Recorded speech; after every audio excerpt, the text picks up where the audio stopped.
You know that feeling when you're lying in bed at 3 in the morning, staring at your phone, waiting for their text, your heart racing, your stomach in knots, checking if they've seen your message, and you tell yourself, this is love. This intense, consuming feeling must be love, right? But here's the thing that nobody wants to hear.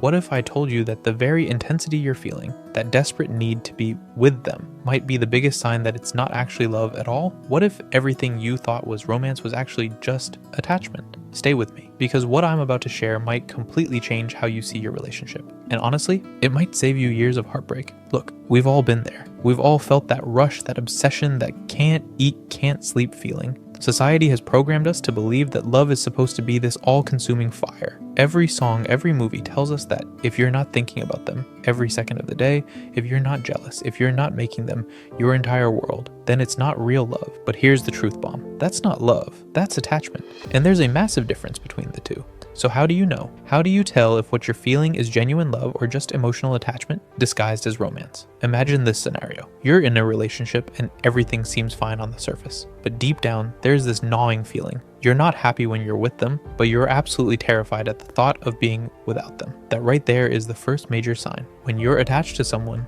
the thought of losing them creates panic. Not because you'll miss their laugh or their presence, but because you're afraid of being alone. Afraid of starting over, afraid of the emptiness that might follow. Real love isn't rooted in fear, it's rooted in appreciation. You don't love them because you need them to survive. You love them because you genuinely value who they are. Now think about this. When you're with your partner, do you feel free? Or do you feel like you're walking on eggshells? Attachment makes you constantly monitor yourself. You wonder if saying the wrong thing will push them away. You cancel plans. You suppress opinions. You slowly shape yourself into someone easier to keep. But love doesn't do that. Love says, I see all of you, and I choose you. Love doesn't shrink you, it expands you. Here's something people rarely talk about. Attachment also distorts your intuition. You feel something is off, but you override it. Your gut sends warning signals, and instead of listening, you explain them away. You tell yourself you're overthinking. You tell yourself everyone struggles. But intuition doesn't shout, it whispers. And attachment teaches you to ignore that whisper just to avoid the pain of uncertainty. Here's another picture. You've had a terrible day. Everything went wrong. If you're attached, you call them because you need them to fix it. And if they don't respond the way you want, you spiral. Your emotional state depends entirely on them. But with real love, you share, not cling. They support you, but they aren't your emotional lifeline. They add to your life, they don't hold it together. Now ask yourself this, honestly. Do you love who they are or who you hope they'll become? Attachment loves potential. Love accepts reality. You stay because you believe one day they'll change. You excuse behavior that hurts you. You sacrifice today for a future that may never arrive. Love doesn't need that fantasy. Love sees the person clearly, flaws and all, and chooses them anyway. And here's another powerful sign.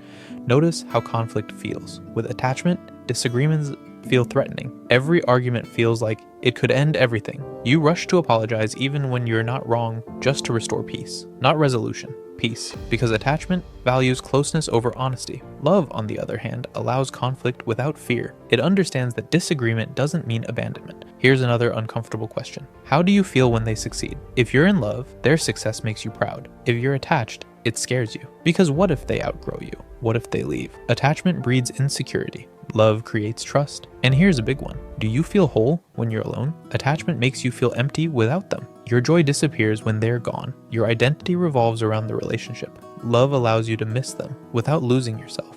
You're still you when they're not around. Think about your conversations. Are you constantly seeking reassurance, asking where things are going, analyzing every word they say? Attachment is always questioning. Love feels grounded. And finally, the ultimate test. Imagine both of you changing over time, growing, evolving, becoming different people. Does that thought terrify you? If you're clinging to a version of them or a version of yourself, that's attachment. Love commits to growth. Love chooses the person, not the moment. So if you recognize yourself in this, take a breath.